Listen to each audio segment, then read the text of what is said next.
Assalamualaikum warahmatullahi wabarakatuh. Perkenalkan, nama saya Andini. Saya akan menjelaskan tentang metafora amanah. Amanah tuh bisa diibaratkan seperti menjaga lentera di tengah malam. Kenapa contohnya seperti lentera di tengah malam? Lentera itu ibaratkan diberikan cahaya, harapan, dan kepercayaan orang lain. Tapi kalau tidak kita jaga, misalnya seperti padam, maka gelap dan orang bisa tersesat.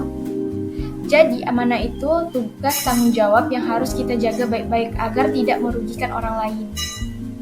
Contohnya tuh kayak kita diberi amanah untuk menjaga telur agar telur tersebut tidak pecah. Nah, kita jagalah tuh telur jangan sampai pecah. Kalau pecah, berarti kita tidak amanah untuk menjaga yang diberikan orang lain. Contoh kedua tuh seperti menyiram tanaman orang lain. Kita tuh diberi kepercayaan untuk merawat sesuatu yang bukan milik kita. Kita harus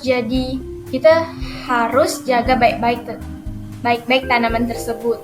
Tujuannya agar orang tuh paham bahwa amanah tuh bukan cuma tugas, tapi juga kepercayaan yang benar harus dijaga sepenuh hati. Tentang metafora zakat. Metafora zakat tuh ibaratkan seperti air yang mengalir dari sungai ke ladang yang kering. Nah, kenapa saya bilang seperti air yang mengalir dari sungai ke ladang yang kering? Ketika air mengalir, ladang tuh menjadi subur dan bermanfaat bagi banyak orang. Begitu pula juga dengan zakat. Harta yang kita keluarkan bisa menyuburkan kehidupan orang-orang yang membutuhkannya. Contohnya, seperti memotong ranting pohon agar tumbuh lebih sehat. Sebagian harta kita tuh kita dikeluarkan, tapi justru membersihkan dan menyuburkan rezeki. Zakat tuh seperti menyalakan lilin dari lilin ke lain. Cahaya yang kita bagikan tuh tidak mengurangi milik kita, tapi justru membersihkan dan justru cahaya itu kita bisa bagikan tidak mengurangi milik kita, tapi malah menerangi lebih banyak orang lain. Intinya, zakat tuh bukan mengurangi harta, tapi mensucikan dan memberi manfaat lebih luas untuk orang lain. Assalamualaikum warahmatullahi wabarakatuh. Saya Rizka Septama Rahim dari kelompok 4 ingin menjelaskan tentang konsep metafora amanah.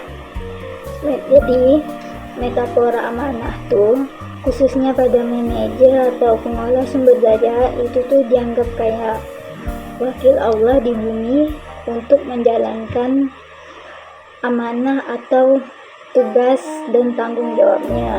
Jadi contohnya kayak misalkan dia nih menjalankan perusahaan bisnis. Kita tuh nggak cuman mandang keuntungannya, tapi cara bekerjanya gimana, keadilannya gimana, dan amanah yang harus dilakukannya itu gimana. Dan ingat bahwa itu tuh miliknya Allah, tidak sepenuhnya milik kita gitu. Kalau metafora zakat tuh itu lebihnya kayak bagikan kayak ke orang yang membutuhkan gitu. Jadi perusahaan tuh kayak harus punya kesadaran, kayak nggak cuman mencatat keuntungannya aja, tapi harus punya jiwa berbagi gitu terhadap sosial, pendidikan atau lingkungan. Jadi itu kayak misalkan kayak ini nih perusahaan nih banyak lah ya dapat keuntungannya tuh, setidaknya tuh disisihkan dikit gitu untuk berzakat, entah ke sosial, ke pendidikan ke atau lingkungan. Kata kita tuh, ke pribadi kita tuh biar nggak serakah kayak gitulah. Kalau misalkan di perusahaan tuh ada jiwa berbagi, kalau misalkan tidak ada, udahlah, mungkin itu saja. Perkenalkan, nama saya Nur Aida Sala Bulandari dari kelompok 4, kelas 6C Akuntansi Syariah. Di video kali ini kita bakal bahas konsep yang penting banget dalam akuntansi dan bisnis Islam, yaitu Sharia Enterprise Theory atau sering disebut dengan SET. Konsep ini unik banget karena ngelihat perusahaan bukan cuma dari sisi ekonomi aja, tetapi juga spiritual dan sosial. SET terdiri dari dua, yaitu yang pertama adalah metafora amanah dan yang kedua adalah metafora zakat. Mari kita bahas. Pertama, kita bahas tentang metafora amanah. Dalam SET, perusahaan itu dianggap sebagai amanah atau titipan dari Allah. Jadi, orang-orang yang terlibat di dalamnya kayak manajer, pemilik, ataupun karyawan, mereka semua punya tanggung jawab untuk ngejalanin perusahaan tersebut. Tanggung jawab itu nggak cuma ke bos atau ke pemegang saham, tetapi juga ke Allah dan masyarakat. Artinya, semua keputusan bisnis harus punya etika dan nggak boleh asal-asalan demi cari untung doang. Ini bikin bisnis lebih manusiawi dan berorientasi ke kebaikan. Lanjut ke yang kedua, yaitu metafora zakat.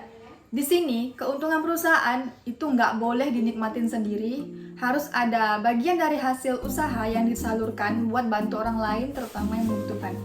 Metafora zakat ini ngajarin kalau bisnis dalam Islam harus peduli sama lingkungan sosialnya. Jadi, bukan cuma soal ngumpulin uang, tapi juga soal berbagi, bantu sesama, dan ngebangunin keadilan sosial. Intinya, makin untung perusahaan, makin besar pula tanggung jawab sosialnya. Nah, itu dia penjelasan singkat tentang Sharia Enterprise Theory lewat dua metaforanya, yaitu amanah dan zakat. Semoga bisa menambah pemahaman kita semua tentang gimana seharusnya bisnis dijalankan dalam perspektif Islam. Nggak cuma cari cuan, tetapi juga penuh tanggung jawab dan manfaat.